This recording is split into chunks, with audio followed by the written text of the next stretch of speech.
The sea had never felt this alive.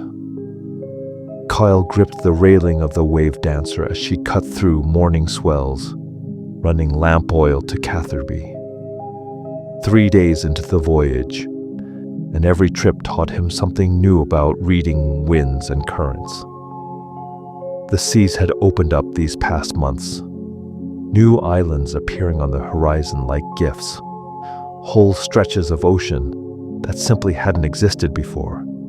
He reached for the mainsail rigging when something on the horizon made him freeze. A ship, moving wrong.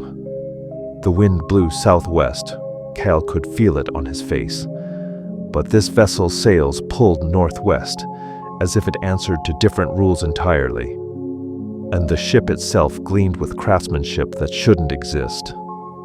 An enormous golden lion figurehead seemed to roar across the water. "Dirk," Cale called. "You seeing this?" His crewmate squinted. "That's not one of ours." As the impossible ship drew closer, Cale noticed something stranger. The sea monsters that usually harassed cargo vessels were avoiding it, giving it wide berth, as if it didn't belong to their world. The name painted on the hull in bold letters, Thousand Sunny.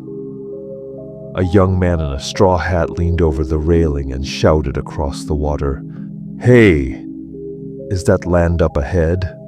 We're starving." Then they were past, leaving the wave dancer rocking in their wake. By the time Cale docked at Port Sarum, word had spread. The impossible ship sat moored at the main pier, towering over every vessel in port, and on the dock stood the strangest crew Cale had ever seen. The straw-hatted captain was arguing with the harbor master. "But we don't have any money. We just got here. Can't we just stay?" "Sir, docking fees are non-negotiable." A woman with orange hair stepped forward. "Perhaps we could work out a trade. Our navigator services for temporary moorage?" The harbor master, Redmond, looked skeptical.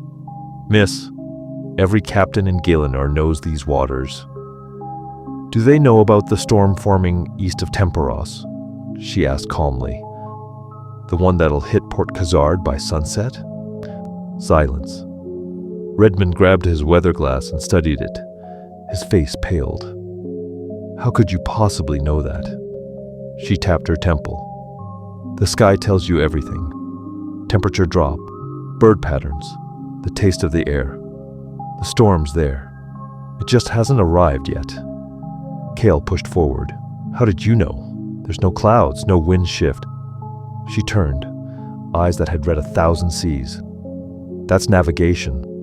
I'm Nami. This is my captain, Luffy, and our crew. We're a bit lost at the moment." Luffy grinned. "Yeah, we were sailing the Grand Line and then boom, different ocean. Also, does anyone have food?" "The Grand Line," Cale echoed. "It's where we're from," Luffy said cheerfully. "We're looking for the One Piece. I'm gonna be king of the pirates." Despite the impossibility of it all, the ship, the weather-reading navigator, the cheerful admission of piracy, Cale found himself intrigued. Redmond sighed. 3 days moorage. You provide weather forecasts. Agreed? Nami smiled. Agreed. Now, where's the nearest tavern? I need local charts. An hour later, Cal sat across from Nami and the rusty anchor, his navigation charts spread between them. She studied his work with sharp focus. You've been mapping the new routes, she observed. These islands, how long have they been here? A few months. The seas just opened up. Nobody knows why. He hesitated. Some say the gods willed it. I think the sea wanted to be explored. Nami smiled. I like that answer. She tapped his chart. This current, you have it flowing northwest. That's what my depth sounder measured. It shifts. Lunar tides. In 3 days, it'll reverse completely. And here, her finger moved, there's a hidden reef. You'll wreck at low water. Kyle stared. How can you know that without sailing it? Your tools tell you what the ocean was. I read what it's doing right now. She leaned back. Want me to teach you? Luffy appeared, arms loaded with food. This place is great. He noticed the charts. Are we going somewhere? Your navigator's teaching me things I didn't know the ocean could do, Kyle said. Nami's the best. She can find anything. Kyle found himself smiling despite everything. So what about you? What are you sailing for? Kyle's smile faded. There's a place called Charred Island. Volcanic. Caves full of valuable creatures. It's supposed to be incredible. Sounds cool. Let's go. I can't. Kyle's fists clenched. A merchant lord named Crane got there first. Built a private dock. Hired blessed warriors. Now if you want to sail there, you pay him. For everything. And the fees are impossible. That sounds stupid, Luffy observed. It's worse. Kyle's voice dropped. My sister Mira went there 2 months ago. Storm damaged her ship. Crane offered repairs. For a price she couldn't pay. Now she's working those caves dawn to dusk, just to cover debt that never shrinks. She'll be there for years. Nami's expression darkened. That's slavery. It's legal. And who could stop him? He's got 30 blessed warriors, weapons that shrug off dragon fire. We're just sailors. Luffy stopped eating. The tavern seemed to quiet. This Crane guy, Luffy said, voice flat. He's keeping people trapped. Trapped and working for nothing, but there's no fighting him. Nami. Luffy's tone left no room for argument. Get the crew. We're setting sail. Luffy. We're going to Charred Island. He looked at Kale with unwavering determination. And we're getting your sister back. You can't just... Why not? Luffy tilted his head. She's trapped. We're here. So we help. That's what friends do. We just met. And? Luffy grinned. You were honest. That makes us friends. Zoro, Sanji, we're going on an adventure. Nami sighed, smiling. You get used to this. Life's about to get interesting. She gathered the charts. We'll need these for navigation. Hope you don't get seasick. Wait, I'm coming? Did you think we'd leave you behind? Your sister's in trouble. Her smile turned fierce.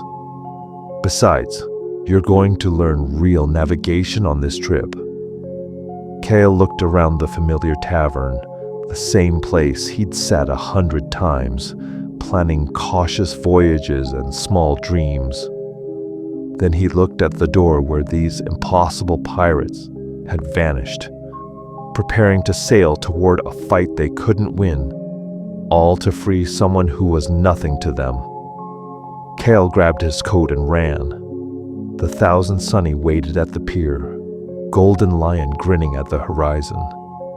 And for the first time in months, Kale felt hope. Kale had never seen a ship like the Thousand Sunny up close. The deck was alive with mechanisms that shouldn't exist. Retractable docking arms, reinforced holds, emergency boats in hidden compartments. It made every vessel he'd known look primitive. Built her with atom wood, strongest timber in the world, a blue-haired cyborg announced proudly. Kyle, Nami called from the helm. Let me show you how to read deep currents. For the next hour, she taught him secrets no harbor master had mentioned. How to spot wind shifts by watching distant seabirds. How cloud formations predicted weather before instruments could measure it. How the taste of salt told you water depth. You don't train this, Kyle realized. You just live it. The sea's not something you conquer, Nami said. It's something you understand. Below deck, Sanji was cooking with spices Kyle had never seen. Just curry from the East Blue. You guys don't have spices here? We have dried squid, salted crab paste. Sanji looked horrified. That's tragic. After we rescue your sister, I'm teaching your island how to cook. A small reindeer appeared. Is lunch ready? Kyle stared. You can talk. Of course I can talk. I ate the human fruit. Chopper scampered off, offended. On deck, Robin closed her book. Tell me about these newly opened seas. They just appeared or opened. Old sailors say something kept them locked away. Storms, deadly currents. Then a few months ago it all calmed. Kyle gestured at the horizon. Nobody knows why. Some say the gods. Others think the world's just bigger than we thought. Or perhaps, Robin mused, the world decided it was ready to be found. Zoro napped against the mast, 3 swords at his side. He holds one in his mouth, Nami said, noticing Kale's stare. That's impossible. Watch, she pointed. Luffy's arm suddenly stretched across impossible distance to grab a leaping fish. Dinner? Kyle gaped. His arm just devil fruit, made him rubber. Zoro cuts steel. Sanji shatters stone. Robin sprouts body parts anywhere. Nami smiled. So stop worrying about what's possible and trust we fought worse. Ahead, black smoke rose. Charred island. Black sand beaches stretched beneath volcanic cliffs. Steam vents hissed, the air thick with sulfur. Deep caves glowed orange, beautiful and deadly. But Thadok was wrong. Guard towers, fortified gates, blessed warriors patrolling with divine weapons. The Sunny docked. 3 guards approached. Toll fees, 50 gold per person. 200 for the vessel. We don't have gold, Luffy said. Then leave. Or work off the debt in the caves. Zoro stepped forward, hand on his sword. We're walking onto your island. You can try stopping us, or step aside. The guard's hand tightened. Lord Crane has Saradomin's blessing. We're Void Knights. Yeah. Zoro yawned. Are we doing this or not? The guard stepped aside. They walked inland. Kale spotted his sister hauling crates. Mira! She rushed forward, then froze. Kale, you shouldn't. If Crane sees you. He'll do what? Luffy asked. Keep you both trapped? Who are you? Crane's untouchable. 30 Void Knights, blessed weapons, divine protection. Her voice cracked. A group of dragon slayers tried fighting back last month. They didn't survive. Slow applause echoed. Lord Crane emerged, tall, draped in expensive robes and holy symbols, staff crackling with energy. Little Kale came back, with colorful friends. Here to work off Mira's debt? Here to end it, Luffy said. Crane laughed. End it? I've killed dragon slayers. I carry Saradomin's blessing, command Void Knights. You're not even ranked. You're nobody. Luffy tilted his head. What's a rank? Crane's smile faltered. Doesn't matter. Luffy cracked his knuckles. You're keeping people trapped. I don't like that. Seize them. 30 Void Knights attacked. Tell block! 3 shouted, casting spatial lock runes. Zoro walked through and drew his swords. Steel flashed. The barrier shattered. Impossible! A knight swung. Zoro parried. The blessed blade snapped. Your weapons are too light. Then he was moving, a whirlwind that made their formations look like children playing. Sanji vaulted over the chaos, leg igniting. 5 mercenaries activated holy shields. Divine protection, that had turned aside legendary blades. Sanji's kick connected anyway. They crashed through the palisade. He's bypassing divine defenses. Not bypassing, Sanji said, lighting a cigarette. They just aren't as strong as you think. Crane leveled his staff. You don't understand. I wheeled. Arms sprouted from his shoulders, back, wrists, wrapping around his staff. Robin stood calmly, arms crossed. You talk too much. The arms twisted. Crane's staff clattered down. What kind of magic? Demonic arts. Not magic. Just me. Impossible. I'm level 126. I've defeated dragon slayers, champions, divine heroes. He backed towards his fortress, panicking. Luffy appeared in front of him. I don't care about your level. I don't care about your training. I don't care about your power or blessings. His voice dropped. You trapped people, made them slaves, took their freedom. That's all I need to know. His fist blurred forward. Gum gum. Pistol. Thunder cracked.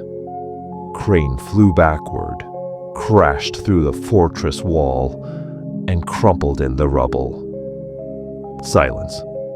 30 elite knights lay scattered and defeated. The fortress had a Luffy-sized hole.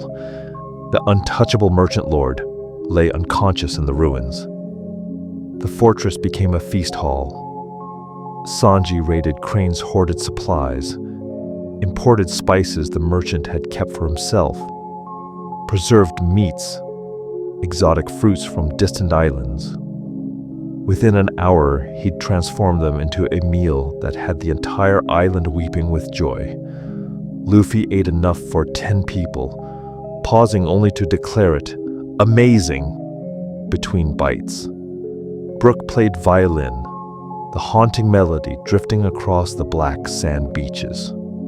Chopper distributed medical supplies to injured workers, treating wounds that had gone too long without care. Kyle sat with Mira on the dock, watching the celebration unfold. I thought I'd never leave, she whispered.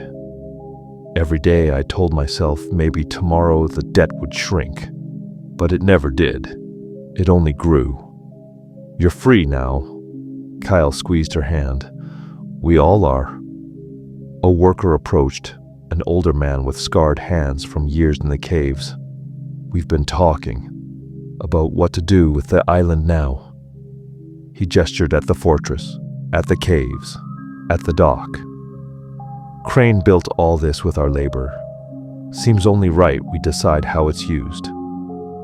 What are you thinking? Mira asked. A cooperative. Anyone can dock here, hunt the caves, harvest the timber. No fees, no lords. Just help maintain what you use and share what you find. He smiled. Fair exchange, honest words, the way it should have been from the start. Kyle felt something warm bloom in his chest. Not just freedom from Crane, but freedom for something, a new way of living. That sounds perfect, he said. Across the courtyard, a child tugged on Luffy's vest. Mister, are you a hero? Luffy laughed, mouth full of meat. Nah. Heroes share their food. I want it all for myself. The child giggled. But you saved us. We just did what we wanted, and what we wanted was to help. Luffy ruffled the kid's hair. That's what friends do. The child ran off, clutching a scrap of parchment. On it, they'd drawn a crude skull and crossbones next to a sailing ship. Two symbols that had never shared space in Gielinor before. Nami found Kale by the water's edge as sunset painted the volcanic cliffs in shades of orange and gold. You did good, she said. Coming to us, trusting strangers, that took courage. I didn't have much choice. There's always a choice. She gazed at the horizon. You could have accepted it. Told yourself there was nothing to be done, that Crane was too powerful. Most people do. She smiled. But you didn't. You chose to fight, even when it seemed impossible. I didn't fight. You did. You fought first. Nami tapped his chest. Right here. The moment you decided your sister's freedom mattered more than your fear. That was the real battle. Everything else was just cleanup. Kyle looked at the celebration, at Mira laughing for the first time in months, at workers planning a future built on cooperation instead of exploitation. Thank you, he said quietly, for all of this. Thank Luffy. He's the one who decided we were helping. Nami pulled out his charts, now covered in her additional notes. Wind patterns, hidden currents, seasonal changes. Here, consider it payment for the guide service.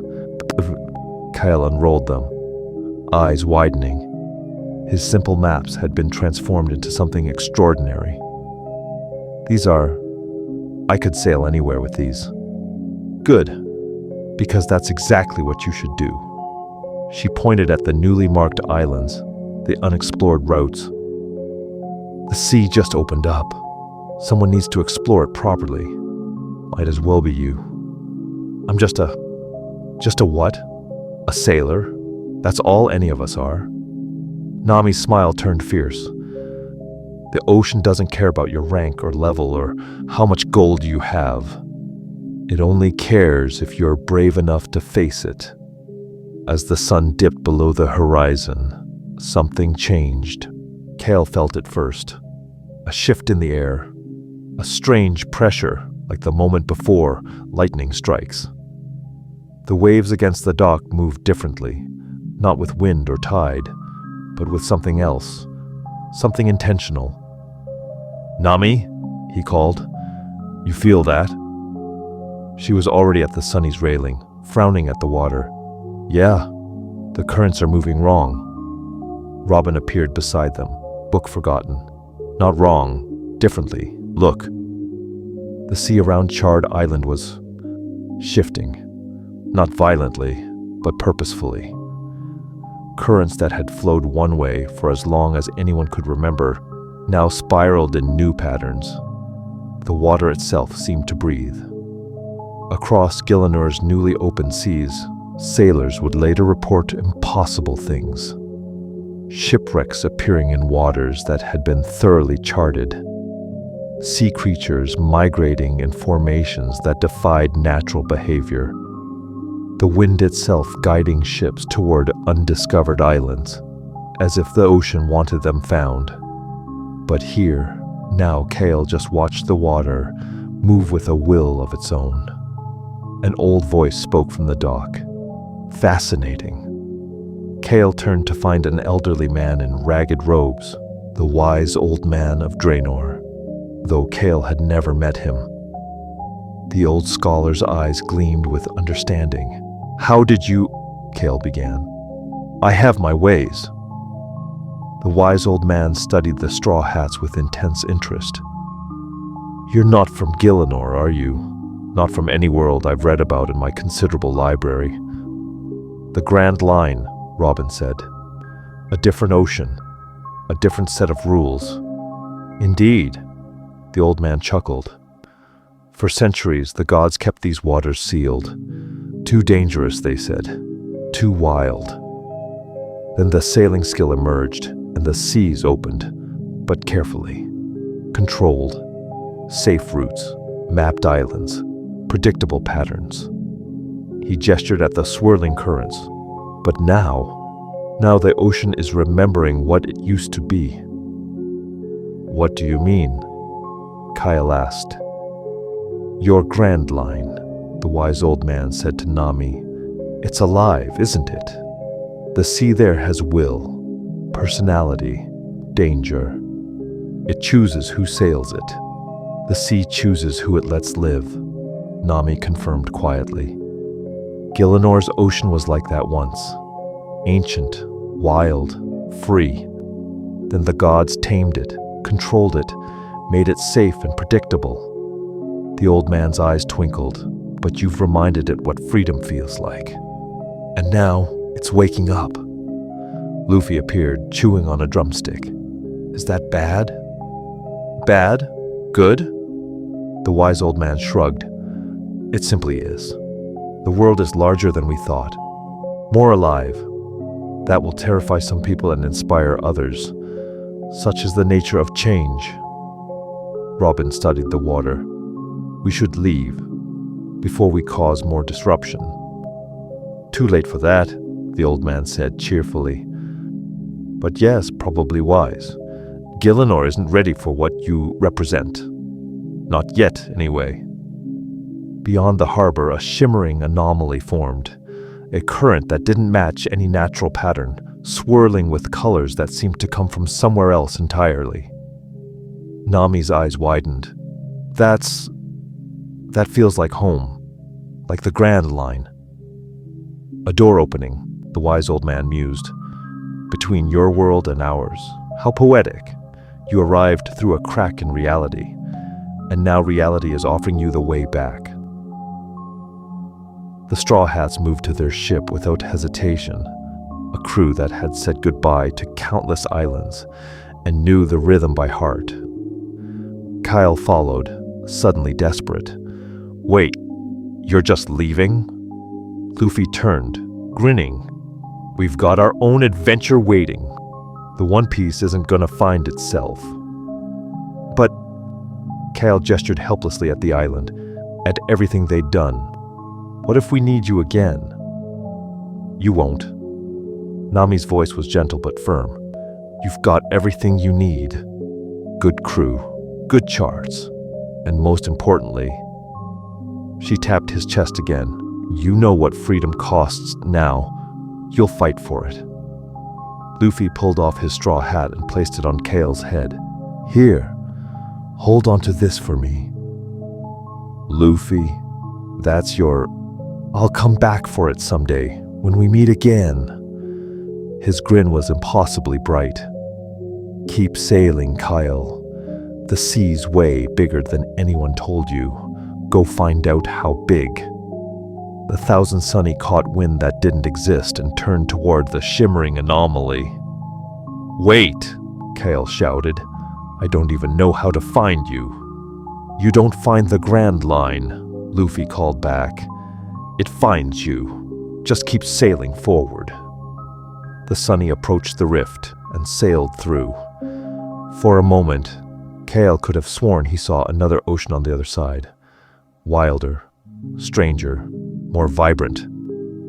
Then the anomaly collapsed, and they were gone.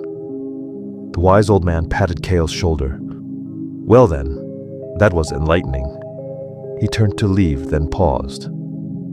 Oh, and young man, I'd invest in a better ship if I were you. I suspect you'll be needing it. 3 weeks later, Kale stood at the helm of his new sloop. Nothing fancy, but honest and sturdy, built with help from the freed workers of Charred Island. Mira crewed beside him, along with 2 others who'd chosen exploration over safety. Where to, Captain? Mira asked with a smile. Kale adjusted the straw hat on his head and looked at his charts, marked with Nami's notes, showing routes no one else had dared to sail. Behind them, Charred Island thrived under cooperative leadership. Workers had become partners. The caves provided for everyone, not just one lord. And every ship that docked heard the story of the pirates who'd freed them. Ahead lay open water and unmarked islands. The currents moved in new patterns now, unpredictable but somehow welcoming. The ocean had changed. Or perhaps it had simply woken up. Everywhere, Kale said, adjusting the sails not by instruments but by the feel of the wind, the way Nami had taught him. We go everywhere. His crew grinned. One of them unfurled a flag they'd made. A crude Jolly Roger beside a sailing ship. Symbols of 2 kinds of freedom. And deep below, in waters newly awakened, something ancient stirred and smiled. The sea remembered what it meant to be alive. to be wild, to be free, and it would never forget again. Across Gielinor, a new generation of sailors emerged, not seeking wealth or rank or divine favor, just the horizon and what lay beyond it. They called themselves many things: explorers, navigators, adventurers. But in taverns late at night, when the stories grew tall and the ale flowed freely, some called themselves by a different name, a name that meant freedom, friendship, and the courage to challenge the impossible. They called themselves pirates. And somewhere on a distant sea, sailing toward the next island on the Grand Line, Luffy sneezed. "Someone talking about you?" Nami asked. "Probably," Luffy grinned. "Hope they're having a good adventure." The Thousand Sunny sailed on, leaving Gielinor to discover what its newly awakened ocean would become. And in Port Sarim, Kale caught a perfect wind and sailed toward the horizon, wearing a straw hat and carrying dreams bigger than any map could hold. The sea had opened, and this time it would stay that way.